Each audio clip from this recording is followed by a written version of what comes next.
Michael Brown is the director of the Defense Innovation Unit, which has led the DoD's outreach to commercial tech companies. Prior to that, he spent a career on the other side of the equation in leadership roles in several tech firms.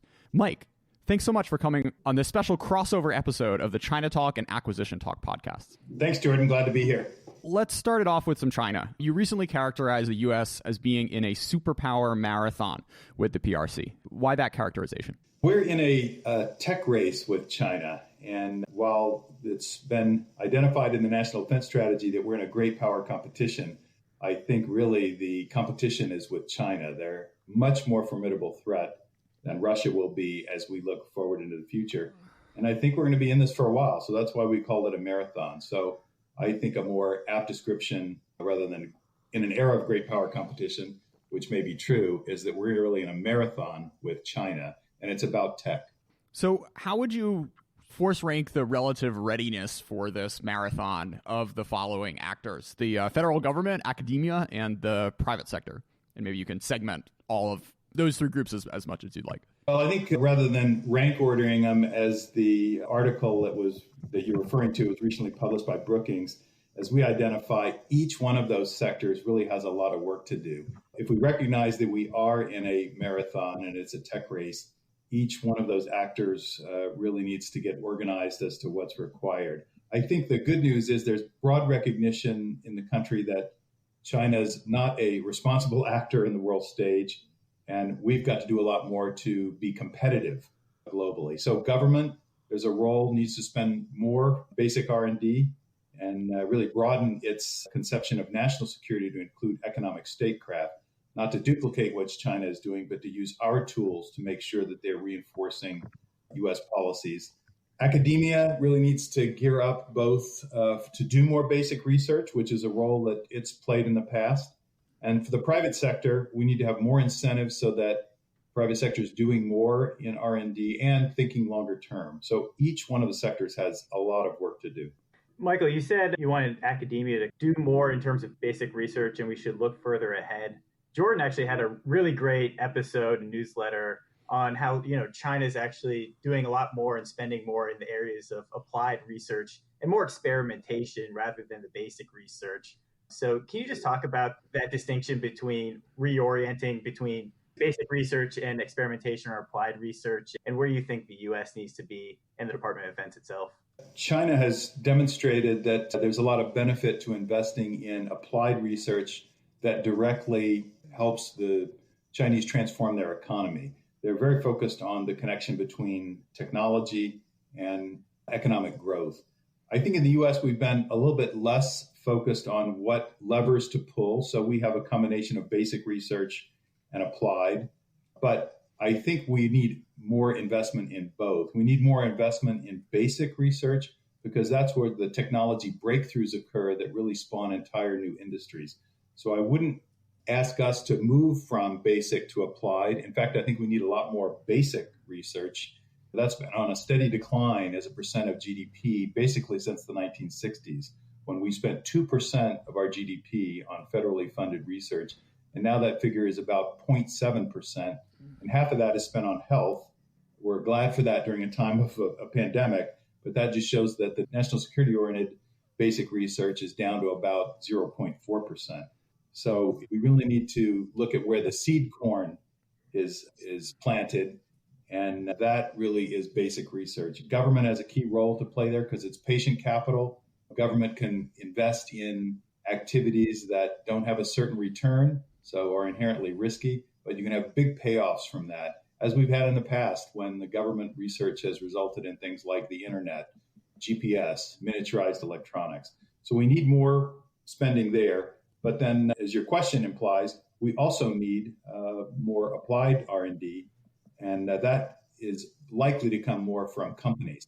And I think if we were to look at increasing the R&D tax credit for strategic technologies and recognize that there's probably a difference for those companies investing in quantum sciences than maybe creating the next dating app, we would encourage more of that research and the kind of technologies where we need to be on top. Sure. So a little pushback on that, Mike. The idea of basic research being something that spawns new industries is the logic seems more compelling to me when there's a greater sort of technological gap between the U.S. and its peer competitors. My sense now is that a major breakthrough is not something that you can really keep within the West, especially if it's more on the basic side, because science is international and you don't even need industrial espionage to just read the newest paper in an academic journal. And if the Chinese system and Chinese firms have shown that fast following actually can get you to near peer status, is there anything else that basic research can do besides open doors, which both the US and China can walk through at relatively the same time? That's a great point. I think that we can't not do research because we're worried about what others will learn about what we're discovering. I think there's protections that we can put in place for research that we don't want to share with the world. And we haven't been terrific at doing that, as has been shown through a number of different reports that we've seen that identify that China is a major participant in industrial espionage and cyber theft. So there's no question that we could be doing more to protect the basic research, but that shouldn't stop us from going ahead and making sure we are preeminent in science and the ones who are ushering in achievements in technology. So I'd say, yes, it's going to be easier for fast followers, but we need to be recommitting to what has made the U.S. Science and technology enterprise great, basically for the last 70, 80 years. And there's tremendous spillover effects to the economy when we make those kind of investments. And I think we need to make sure that both from an economic prosperity and national security standpoint, we're committing to being first in science and creating those technology breakthroughs, despite the fact that others may copy what we're doing. Let's talk a little bit more about industrial espionage. So you first burst on the national security scene writing about the risk of Chinese investment and technology transfer through that means.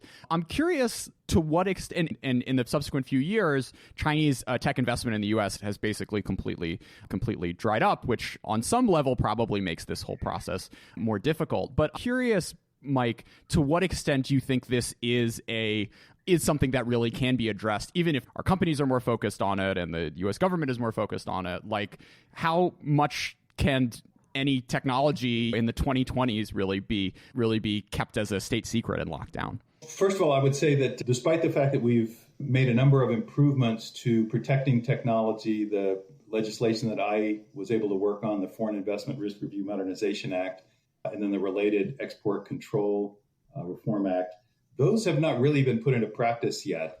Commerce and Treasury are just now coming out with the regulations which will govern how that's done. So as a result, China is still investing pretty heavily in technology. Their overall foreign direct investment is down dramatically, but they're still investing in technology. And some of the work by the Rhodium Group and Bloomberg has really borne that out, if you haven't seen that. So still pretty high level of investment in technology. Your second question about the global diffusion of technology, yeah, I agree that there is a diffusion, and you're not going to be able to have what the military used to call an offset, meaning you've got the capability to use a technology and your adversaries don't. That's going to be a shorter and shorter window. But that just means that we need to make sure we don't get behind in these technologies. And the best way to make sure you're not behind is that you're investing. In the early stages of that research, that can be protected. But as that becomes more widely deployed, I agree with you, it won't be. But we still need to maintain that leadership in basic science, the technology breakthroughs that come from those scientific achievements. It's going to be important to make sure that the U.S. and its allies are leading in those spaces. And there's probably about 20 different game-changing technologies. They were just identified as critical and emerging technologies by the National Security Council. So we know what these spaces are that we need to make sure we're leading in and to some extent protect. Mike, it seems like the Chinese government and investors there are actually moving pretty fast, moving money to a lot of U.S. firms, and you're on the forefront of seeing a lot of this. And can you just talk about what have you seen from companies and how they've been talking to Chinese and been approached by Chinese investors earlier, and even before like the Department of Defense even knew that these companies existed and their technology could be relevant? Well, you're right. I think we shone a spotlight on something that was occurring in the middle of the last decade, which is the rate of Chinese investment in early stage technologies was dramatically increasing. And we showed through publicly available information that about 15% of all U.S. venture deals that were done in that year had a Chinese investor participating in the round. There were more than 500 Chinese affiliated investors. And I think China's done an incredible job of mimicking basically every type of investment firm that exists in the West. So we're talking about private equity, growth equity, venture capital. So whatever kind of deal you were putting together, there was a Chinese investor who could look like the rest of the firms in the West that were investing and participate. And that was their hope. And that gave them a front row seat to seeing what the U.S. was developing. Yeah, I think there's more visibility on that today. And of course, that's what led to the legislation that we just talked about, FIRRMA and the Export Control Reform Act. I think that as we go forward, the Chinese are still going to be as focused on technology transfer, and they'll figure out how to adapt, even though we have some stronger protections in place through that legislation. And as CFIUS does its work and Commerce does its work with export controls. Yeah, shout out to Pravneet Singh, your co-author on that, and other work. Coming back to the role of Treasury and Commerce, you mentioned this idea of an integrated economic strategy. What's the dream, and how does that get implemented at the bureaucratic level? Well, the dream is that we think about competing on the global stage and we line up the different tools that we have. We really haven't been used to competing in a world where the U.S. and close allies are not developing the standards in technology. Just to give one example, which would be what Huawei's been able to do with 5G. So China's been very aggressive in determining what the standards would be. They put all their emphasis behind a single company here, Huawei being one of the national champions. They have a national champion for AI, e-commerce, et cetera. And they make sure those companies have an unfair advantage when they're competing in global markets, to the extent that when Huawei goes out and competes for business in Africa or the Middle East, the China Development Bank is along with them, making sure that the deal is about a lot more than telecom equipment and having good prices on that. It's really about an entire infrastructure play, bringing Chinese labor in to create that, China being able to sell its surveillance technology, which is being used on the Uyghurs and others in China, to bring that along as well. So they're trying to make sure that those champions have a very unfair advantage when it comes to global competition. So we don't want to duplicate what they're doing, but we should make sure that we're coordinated. And we've been a little bit less agile in terms of bringing all the tools to bear when we're trying to accomplish something economically. In the Cold War, what do you think that's enough? I think that's a function of we haven't had to do it. In the Cold War, we were facing a military competitor, which was the Soviet Union, and their economy was a fraction of ours. We've seen estimates that were 40, 50, the maximum was 60% the size of the U.S. We were out in front with all of the technology standards. We had a lead in terms of the underlying science relative to the Soviet Union. And a lot of that was developed during the space race. And since then, after the end of the Cold War, we've not had to bring out some of these tools. And now we're facing a much more serious competition. That's why we called it Superpower Marathon, with a country that's integrated in the world economy, that has an economy that most expect will be the size of ours or bigger during the next decade, and that has made science and technology core to its national agenda. And you'd be hard-pressed to say that is core to the U.S. national agenda. In fact, you might be hard-pressed to define what the U.S. national agenda is. Yeah, Mike, you said something interesting about the integrated economic strategy and how China actually picks its domestic champions. And I guess with the United States, it's not really in our heritage to be picking winners and losers or having industrial policy to that extent. So there's been a recent debate that I heard that was pretty interesting. I want to get your view on this. So should the government or the Department of Defense itself pick some new entrants and scale them and turn them into domestic champions and do something similar? Or should it potentially choose existing primes as its champions? Or how do you see that going forward? Yeah. Let me just, another angle you can take on is like, to what extent are the primes our domestic champions, and have we gotten all the sort of downsides and none of the upsides from our past however many decades of these particular firms adopting that role? I think what would be a better strategy than trying to copy China and anoint companies as domestic champions would be deciding what I call game-changing technologies, what the National Security Council calls critical and emerging technologies. So now they're defined. But the question is what to do in those areas.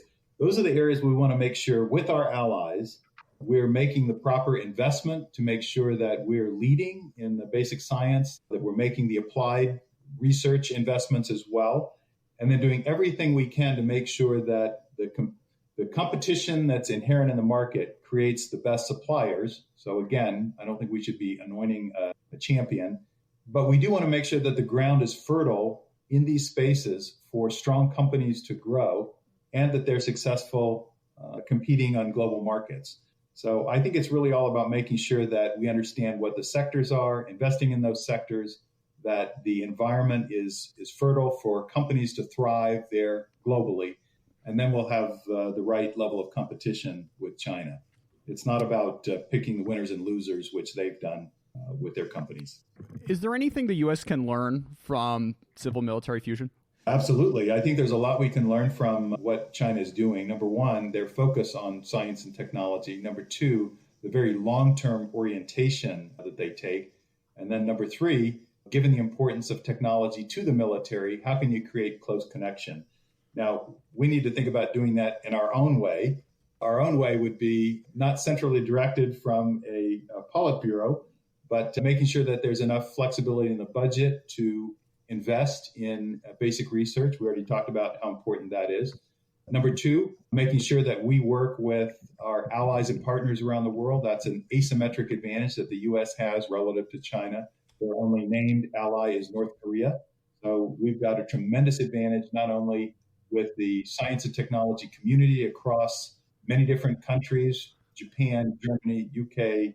There's low-cost manufacturing that's available in Southeast Asia and India that we can take advantage of, and an incredible trading bloc of probably 70 trillion plus across all those economies relative to the size of our own economy, which would be 20 trillion of that. So there's a multiplier effect in working with all of those economies and making sure that across there's a free flow of trade, ideas, and capital. So I think we should create some of the same strengths, but do it in our own way, which reinforces the benefits that we've created in the U.S. And the other point, again, that I made in the Superpower Marathon article is for the private sector, we need to be thinking longer term. So yes, China is very good at thinking about timeframes that are 20, 30, 40 years out. We have a long way to go to change our quarterly focus to thinking long term. And in the private sector, we need to think about how our capital markets are structured to focus extremely on efficiency of capital in the short term.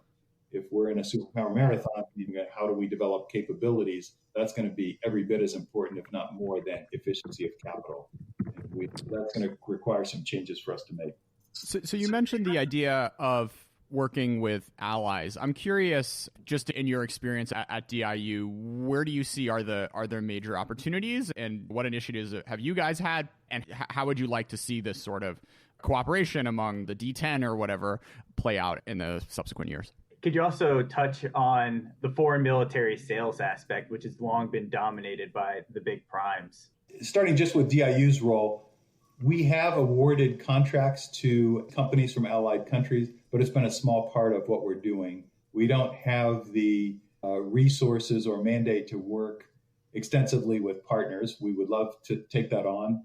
And we also believe that there's a role within foreign military sales to provide some of the solutions that we're providing to the U.S. military. Think about small drones as one of those examples from U.S. or allied suppliers, why we wouldn't be supplying those to our allies as well as U.S. military. So I think there's a lot more that we could be doing at DIU. My comments really are much broader than what DIU should be doing. I think as we think about working with allies in the tech space, and you mentioned that the UK's got to jump on putting together a group of countries. I've helped with some thinking about how that would look from the U.S. perspective. Yeah, we should be thinking about the critical and emerging technologies, or again, what I call game-changing technologies, and what would be the right way to collaborate with allies. It's going to be a different group of allies on semiconductor advancement than it is maybe from AI. But think about that superset of countries that could contribute in that space. And you'd want to be working on standards. You'd want to be working on perhaps different areas of research, so it's not duplicative across the different countries. And then what could you do to benefit the key suppliers in the U.S. or our allies as they supply in world markets? So what can we do to make sure that trade barriers are lower for these, what I'll call strategic sectors, these solutions in the critical and emerging technologies? You'd want to make sure that the barriers are low, so we're trading with each other. And that's an example of bringing together the economic statecraft. You want the technology strategy to be linked here with trade and immigration policy so that you're maximizing the benefit of these tools rather than the tools being devised for other purposes and not really tying together. Mike, can you go one level down and pick your favorite game-changing technology and walk us through how your ideals like allied cooperation will work in practice? Let's talk about semiconductors, where we continue to have a lead. This is probably something that we'd like to continue. So in that case, we'd like to see some more basic research into what will allow semiconductors to continue to advance, probably in terms of basic density. You'd probably want to have both the private sector incented as well as some basic research that the federal government is doing. And why wouldn't we coordinate that with some of our allies? So think about Japan or South Korea or Netherlands. So where semiconductors are designed, you could be coordinating on who's going to do what part of the research. I think you'd also want to add some of what's already happening, a reshoring strategy. So now there's incentives with the CHIPS Act to bring some of that capacity back to the U.S. That's certainly the case with TSMC and Intel, but there probably could be more that's done in that space. You'd want to be thinking about the talent that you need for that industry. So we've got to be starting with developing the STEM talent and making sure that's available for the future. And then, as we talked about, you'd want to make sure that you've got a trade regime that's encouraging that block of allies to be trading with each other, immigration to be free-flowing with that talent among allies. And then what could you do to make sure that the procurement for the military, we already talked about that. That would be what we can source from allied countries and helping with foreign military sales. And then lastly, you'd think about the defensive measures, which the government is already well in tune with, which would be the investment screening and export controls. So you'd be thinking about all those together in a cohesive strategy. And that's what I mean by integrated economic strategy. Well, as this Friday night, I stayed in, not that I would have gone out anyways, but I stayed in to finish off an application to the Hitachi CFR Fellowship to spend next year hanging out in Tokyo writing the U.S.-Japan semiconductor cooperation strategy. So you pick one that was near and dear to my heart, Mike. Fantastic. Eric, you want to take us into the acquisition stuff? Yeah, sure. First, can you just talk about the Defense Innovation Unit, and then how did you get involved with that? Sure. The Defense Innovation Unit was started by Ash Carter when he was Secretary of Defense 5 years ago. And in fact, he started a number of initiatives at Defense to really enhance bringing commercial technology and getting the department basically modernized from a technology standpoint. Defense Digital Service, which brought in some software capability. He started the Defense Innovation Board, which brings outside expertise in to advise the department. And he started the Defense Innovation Unit, which he called Defense Innovation Unit Experimental at the time. And the idea was, how can we accelerate bringing commercial technology into the military? So he observed something that is second nature to many of us, which is there's a lot more investment happening in these game-changing technologies in the commercial sector than there is in the military. If we go back to the 1960s or 70s, DoD, the Defense Department, was leading and an early adopter of technology. And this is really where the semiconductor industry was born, of course. We needed chips to power the space program. We needed them for miniaturized electronics, which were being used for nuclear weapons at the time. So the Defense Department really funded the start of Fairchild and then the spin-offs that happened subsequently to form Intel and National Semiconductor and the rest of the industry that we know today. The Defense Department was behind that, really was how Silicon Valley got its name. and was an early adopter. Think about how that's changed as we now move forward 50 years and think about artificial intelligence and cyber and autonomous systems. The Defense Department is not leading the development of those technologies. And rather than being an early adopter, we're probably a late adopter in many of those technologies. So we need to adjust how we think about acquiring technology and at least make sure we've got access to it. Adjust how we're acquiring is we've got to work on commercial terms. We're not developing it, so we're not setting the terms. We've got to move much more quickly. We've got to work with commercial terms and conditions and make it easy for small innovative companies to work with the Department of Defense. That's what the Defense Innovation Unit was set up to do. We've done about 100 projects at this point. We've influenced about $1 billion worth of procurement, which I'm proud of, coming from a startup organization within the Pentagon up from zero, but is still a drop in the bucket compared to what the DoD buys. In terms of how I got involved, my predecessor, Raj Shah, asked whether I could help on a study that Ash Carter and, at the time, the vice chairman of the Joint Chiefs, General Selba, had, looking at what were the Chinese doing with early stage investing.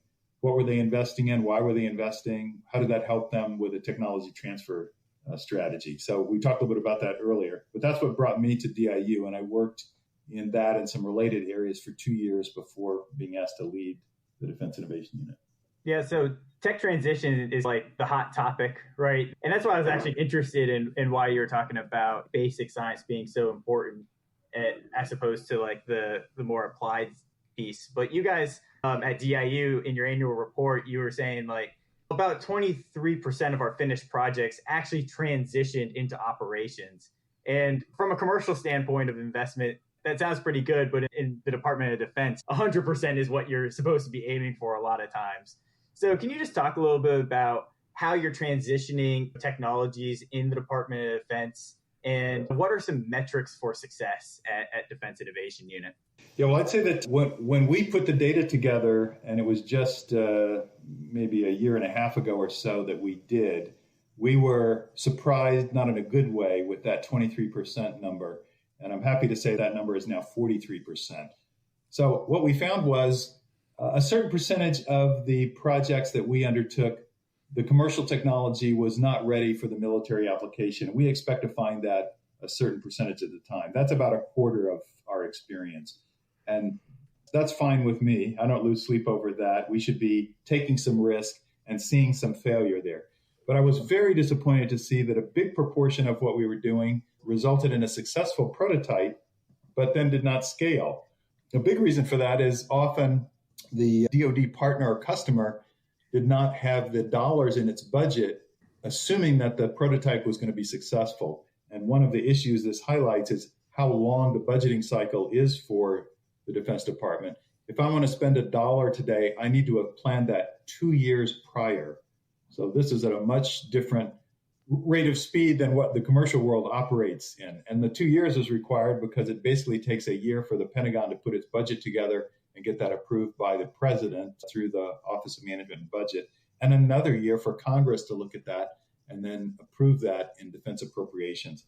So that's way too long. And another whole topic is how can that be reduced? But because of the budgeting dilemma that I just highlighted, we found a lot of projects where there were successful tech sitting on the shelf. So we wanted to improve that. And now we've done that by focusing up front on what does it take to have a successful product and making sure those ingredients are there to get that transition rate up. So we'll not be happy until that transition rate is up to probably 60 or 70%. We're working on that now. And when you mention success metrics for DIU, that's certainly one of them. But in addition to how successful is each project, we're looking at what's the impact of each project. So we coined this term of a transformative project. And I really give credit to this to Secretary Mattis. When I interviewed for the job, he said, make sure DIU, because it's such a small organization, is punching above its weight. Make sure that you're working on things that can go across the services and give us new capability, not just working on a project for a single component like a special forces unit. We all love special forces, but his point was you're not going to change the capability of the department by working with smaller units. So we took this on and said we should be looking at, when we decide to take a project on, what can go across all the services as an example. So we have a project that we undertook that's now achieved that. It's predictive maintenance. So this is something that commercial airlines use all the time to understand what parts to replace and when. You don't put a 737 in the hangar and say, okay, what's the checklist? They actually have data on which parts are going to fail based on the duty cycle of that aircraft and environmental conditions and what are the sensors telling us about wear, et cetera. So we're now applying that to the military. We started with the Air Force. The Army is doing this and the Marines for ground-based vehicles, and we're now looking at naval aircraft. So this may be the first technology DIU's worked on that will go across all 4 branches of the service. Then other metrics we look at are how much money are we saving? We have a goal of saving 10 times our budget. If we're working with commercial technology, we ought to be saving the government money. A single project we worked on saved $300 million a year as an example. DIU's budget is only $70 million, so that single project made up half of the savings we were going for. And then speed. We want to be able to put companies on contract in 60 to 90 days, and we're often meeting that target. And maybe the last metric would be how many first-time vendors are we bringing into DoD? We've brought in 65 vendors so far in the 5 years we've been in operation. So we want to add to what's called the National Security Innovation Base, or the base of suppliers DoD can draw on that it's much broader than the primes. Yeah, I'm glad you were bringing up the budget there, because that's one of the most important things in my view. And it's really hard for outsiders to sometimes understand the kind of paradox it puts you in, where you're supposed to say, I will know 2 years in advance that a specific development or prototype will work and what it will enable me to do. And so you're in this time loop where it's like, by the time that I figured out something's ready to scale and I want to pour rocket fuel on it, I needed to have known that several years in advance to get everybody on board, 50 layers of bureaucracy, and then get the dollars lined up. You said speed is all about the budgeting process, and that requires work with Congress. What is that next frontier of reform there? What does Congress really need to do, or what are you looking for Congress to help you out and actually bring in this kind of future of technologies, emerging technologies that can replace the legacy stuff and really transform the force structure? As we talked about before, the military is not leading in the development of a lot of technologies it needs, artificial intelligence, cyber, autonomous systems.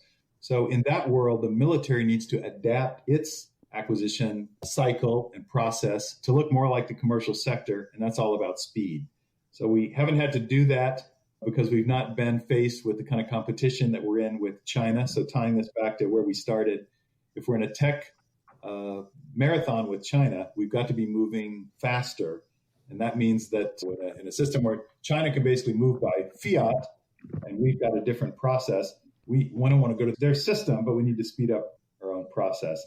There's been a ton of work done on acquisition reform. I actually think there's quite a bit that's already accomplished in terms of giving the department the acquisition types of authorities that it needs. What DIU uses, the other transaction authority, is just one of those examples. Ellen Lord has done a great job in terms of creating this adaptive framework so that you don't have to, it's not a one size fits all. You don't use the same acquisition process to buy an aircraft carrier that you do for buying small drones. So I think we've got enough flexibility in the acquisition process, which leads to your question. Where the real reform needs to happen is in budgeting. So it's all about budget flexibility and speed. So today we're neither agile nor fast, and that's what needs to change. So it's really a matter of trying some new things and building a level of trust with Congress. It's not changing the way the entire budget is done, but allowing for the flexibility for senior DoD leaders to change how the spending is done relative to what was planned for 2 years ago. So you can think about that as a proportion of the budget where there's flexibility. Of course, providing complete transparency to how that money was spent. It's not about hiding from Congress's oversight, but it's about recognizing that we're not going to know 2 years in advance what we need to spend on. A percentage of the budget should be allocated for that so that you can move quickly, as you said, pour rocket fuel on what is an urgent priority, and you've got something that you want to scale. And then providing the transparency on that after the fact. So I think that's eminently doable. Another idea that has been floated is why not work with portfolios of technologies as we do the budgeting? So why is it important for Congress to set a line item for how many F-35s, F-22s, F-18s? Why isn't there an aviation line? So you could do that with some aggregation as well. Many different ideas, but they all need to lead to more flexibility and more speed. Yeah, this idea of budget flexibility is something we definitely need to start tackling in just general conversations in the Department of Defense, in the public, because I think with great power competition, we're just not going to be able to keep pace unless we address that. And one of the things that I want to bring it back again to this basic versus applied, because it seems like the technology labs, DARPA, Army Research Lab, all the ones throughout the services, they do a lot of great stuff. And like DARPA was able to do AI and robotics and all these things very early on. And I call it the boomerang, right? It'll start out in a DoD lab and then it will diffuse into the commercial industry. They'll take it, they'll scale it. By the time it becomes, commonplace, now it's ready for the DoD to have these set piece plans to bring it back in. And in my view, it seems like some of the labs, because of that quote unquote valley of death, they tend to drift more closer to basic research rather than applied and really focusing. Like as Jordan said, everyone's going to be working in the basic side, but like the real problem, I think, in the Department of Defense is really taking that and then applying it in a specific context. So what's your view there and how would you push back? I think there's different roles that the organizations play. For example, DARPA is about long-term research. So I think they have a very good model that's been proven basically over the last 60 years or so. Their model of working with outside contractors, academics, to bring in new thinking, new ideas on hard problems and work on things that are maybe 10 or 20 years in the future, I think that's a great model for basic research. And then the labs obviously are working on specific priorities for the services and are very much trying to do work that fulfills more current needs. I would probably disagree a bit and say that their basic research, some of what they do is that, but they're clearly working on things that would have a nearer term applicability relative to DARPA. Yeah, I don't know. There's just like certain projects that I read about. The Army is coming up with visual cloaking technology. It just seems that would be awesome, but that feels like a long way off. Yeah. When folks are listening to this episode 25 years from now, Eric, you're going to look really stupid. I hope so. I hope I'm that guy. Yeah. I guess with the S&T and just like getting breakthrough innovations, I was talking to a friend who was talking to me about non-military S&T, science and technology in China. And she was saying research is more based on interpersonal connections than like the peer review process. And they were talking about that as a disadvantage.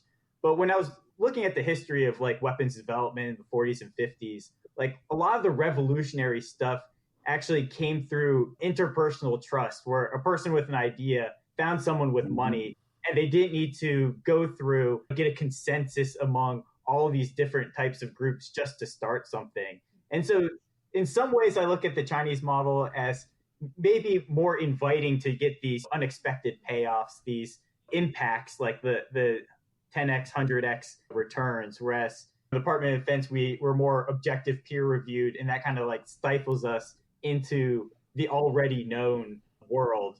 Do you have any information on how China does their research and development? And can you riff on that trade-off between trust and then objective peer reviews? I think this is why it's important to do multiple types of research. To your point, in our history, the Defense Department has moved pretty fast. If you think about the example of Admiral Rickover developing nuclear-powered submarines, that was a project with great urgency, and his personal persistence, conviction, drove that to a large extent. So we need to allow for those champions who have good ideas to still be able to work in a manner to bring new ideas to fruition quickly. But there's different roles for research that we've talked about throughout today. We need to be encouraging the basic research that can yield breakthrough ideas as well as failures. And then we need to be also sufficiently funding the applied research. So I don't think that of this as an either or situation. The more process we put in place, to your point about peer reviews are an excellent way to make sure that we're not working on something that's not going to go anywhere. So I'm a big fan of those. But the more process that we have in place, you do have a tendency to regress towards the mean and not be able to have the freedom to do breakthrough things. So I don't think that put that as an orthogonal concept to peer reviews. I think peer reviews can be beneficial no matter which type of research that you're doing. But we do need to make sure that interesting and creative ideas can break through, can get time and attention so that we can realize the benefit of their creativity. This is the benefit of U.S. individualism, creativity, entrepreneurialism. So when we think about competing with China, we need to think about how do we double down on what the U.S. is good at. We don't need to be copying their system. We need to be doubling down on U.S. strengths. With the peer review, there's a difference between peer reviewing like operational tests or results versus peer review stopping you from even be able to publish or start your research in the first place. And I sometimes fear that we're too much on the side, at least in the Department of Defense, of needing that peer review of paper plans before you can even prove something out in the real world, where you want the iterative feedback and the real tests and the real hard questions. I think that's right. When I hear General Hyten speak, he talks about the importance of speed and how over the time period since we won the Cold War, we seem to have lost that sense of urgency. So I know he is one proponent of bringing that back. I certainly believe in what he's saying. When I think about the culture at the Department of Defense, almost everything that we're facing could be solved if the number one priority was speed. And I think that speaks to your point about how you can put in too much process and have that really slow you down. And I think that happened over a period of many decades and put in for good reason, but the end result is we're slower moving than we need to be. And it comes from a time period where we were not competing with a superpower that we're going to need to make sure that we hold our own against for the next couple of decades. Mike, anything you'd like to leave our audience with, reading recommendations or closing thoughts on this conversation? I think it's very important that we get organized to face the competition that we're in with China. It is a tech race. And to do that means we got to be thinking longer term. We got to be investing in ourselves. That means in education. That means in creating some moonshots. It means in more research. And we have to be thinking longer term. What do we want the U.S. to have accomplished 20, 30, 40 years from now? We want a very vibrant economy. That's where we really outshone the Soviet Union. We created a tremendous economy that was much bigger, better performing than they could envision. And we need to be thinking about updating the science and technology enterprise for what we need in the next 30, 40 years. So that means after we revitalize it with basic research, we need to be moving fast because we are in a race. And from the military standpoint, we've got to make sure that we're accessing that. So that's where DIU fits in. We got to be able to access that technology and make it easier for the private companies who are thriving in these game-changing technologies to be able to work with the Department of Defense. Mike Brown, thanks so much for coming on China Acquisition Talk. Hey T， 黑兵，黑头发，黑猫，黑眼睛，黑王，到哪都是贵宾。我是一个比地球更高的卫星。黑钻，AP， 按下爆破按钮让敌人追击。电话那个响，开个跨会议，先给压账或者看看汇率。你的老板他要给我面子，在独外来网从来不受任何限制。和我近距离接触只能通过电视，我老家黑来，甩着我的辫子，在我面前摆拍摄影机，炫耀我的珠宝，把裤子拉到底。故事里散发的粉儿，你看我的哪里，哪里就有最性感的妹儿。我们还 brother 像 HOTF4P 投射 B2K， 海豹部队天天会 MVP 进攻目标来个飞虎队。4大天王黎明国父成长学院，我要当刘德华，我要当刘德华。拍电影发专辑，头发上抹点发蜡，头发上抹点发蜡。凌晨3点钟，兰桂坊听着我的法拉利。我是个你小弟，娱乐行业里面我们保持着更高人气。下帝国，我把全球越滚越大，我的同行随时面临倒闭。算了吧，你算牢记，胖起来打中你的太阳穴，足够让你倒地，足够让你倒地。只要我在，你们爬都爬不起来，不用再抱期待，整个西亚市场都被我们霸占，像场龙卷风刮到我心，刮到我心。外星人收到的信号都是我们发射的说唱音乐，目标非常精确，在筒子林的基地被他们锁定。黑 T， 黑兵，黑头发，黑猫，黑眼睛，黑王，到哪都是贵宾。我是一个比地球更高的卫星。黑钻，AP， 按下爆破按钮让敌人追击。电话那个响，开个跨会议，先给压账或者看看汇率。你的老板他要给我面子，在独外来网从来不受任何限制，和我近距离接触只能通过电视我拉着黑带，睡着我的辫子在我面前摆拍摄影机，炫耀我的珠宝把裤子拉到底，故事里散发的粉儿，你看我的哪里就有最性感的妹。礼貌带头顶着香牛仔，看到我们出门拦着门口走开，满汉全席当做下酒菜，8年的老北配套顶顶牛排，倒进水晶玻璃杯，一瓶酒的价格给2瓶的消费，这就是同在你味儿上的风格，你看到了绝对会给你们安排到位，安排到位从不倒退，带动地区经济的消费赚得动，来个乔丹和皮蓬的小配合，成本下还在补贴的敲回车，手表上在转台上看不见到底现在几点钟，24 hours 不够用，我是系统里最大的漏洞，没有空没有空还有觉得宣言没有空你学我的传达风格没有用因为你不是我所以没有用没有用到存在就是第一选择，不用准备做 plan B， 电话打不通不在府区，录音棚里做着新专辑，黑 T 黑 Pink 黑头发黑帽黑眼镜 A1 当然都是贵宾，我是一个比地球更高的卫星，黑钻 AP 按下宝宝按钮让敌人追击，电话那个响开个跨会议，先给压账或者看看汇率，你的老板他要给我面子，I do what I want，从来不受任何限制，和我近距离接触只能通过电视，我拉着黑带，睡着我的辫子在我面前摆拍摄影机，炫耀我的珠宝把裤子拉到底，故事里散发的粉儿，你看我的哪里就有最性感的妹儿。